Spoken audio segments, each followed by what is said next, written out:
This is my 1980 Porsche 911 SC. I've had it for 5 years, 30,000 miles, and I'm never selling it. Sorry about my voice, I don't know what's happening with that. I found this car in 2016. I was looking for either an SC or a 3.2 Carrera, and I made a last-minute bid on eBay for this one.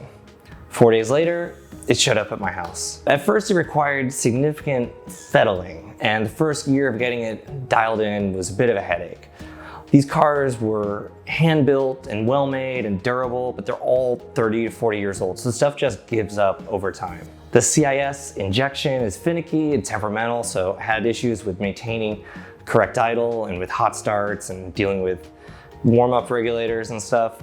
But it's been in a good mood for a while now, thankfully. Aside from the fixes, I've tweaked a bunch of things, but all the visual things are things that were available from Porsche in the era.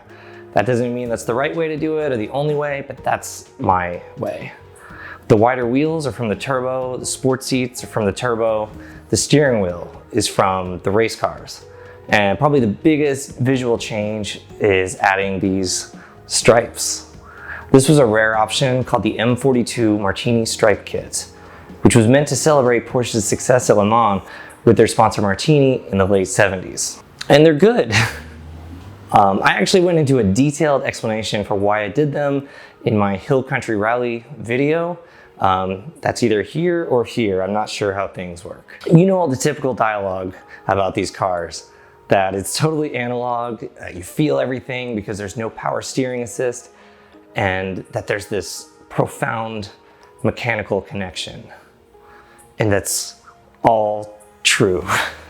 What's most appealing for me is that it's just a fundamentally different experience from most cars. That isn't always necessarily better, but as all modern cars sort of converge to be the same, I think we're all seeking out something different and out of the ordinary. Driving something that feels unique every time you turn the wheel delivers a huge sense of occasion. You don't have to go fast to have fun.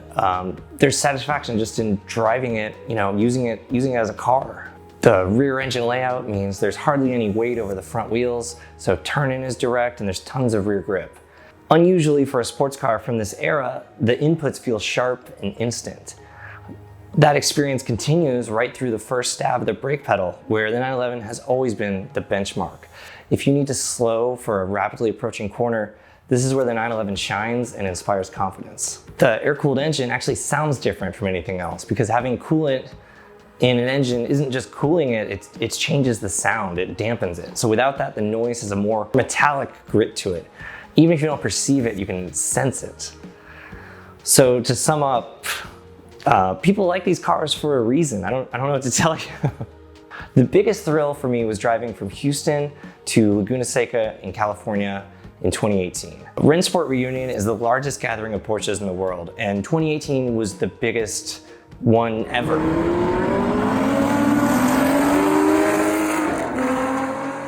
It was really special to make this trip with my dad. We stopped at a volcano in the Grand Canyon before heading to Monterey for the 3-day event at the track. And then the day after it ended, I shot a story for Road and Track with my friend and colleague Chris Perkins, where we drove down to LA with a 918 Spyder, Panamera Turbo, E-Hybrid, and my car over 2 days down the coast and on some of the best roads on the continent. Every minute of that trip was surreal. After a few days back in LA, my buddy Will Pierce joined me for the drive back to Texas, and we stopped in Arizona and White Sands and Palm Springs, and we actually lost a side stripe driving through a massive rainstorm. The whole thing ended up being a 5,000-mile trip over 15 days. And I regret not taking more photos during that trip because photography has been the most fulfilling aspect of having this car. I shoot pictures of it every chance I get. It's great owning a car that I always want to shoot, and when I'm shooting it or filming it or posting it, it doesn't feel like I'm trying to prove something or trying to flex, because it's just a timeless, classic car. It just always works visually, if not actually. The car is an icon, and there's no secret that taking pictures of an icon makes your pictures, maybe not your pictures better, but they definitely resonate better. It's been great to test a new technique that I might be using for a job, and it's perfect for scouting and trying new locations. The secret to shooting a 911 is that there is one angle that's the absolute best for this car. You cannot take a bad photo from that perspective, and I'm talking about from like the side, slightly rear, very low. Yeah. I've put together a short compilation of my favorite memories of driving and shooting this car, so let's have a look. Roll the video and stay to the end.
Wow. This car was built in West Germany in September of 1979.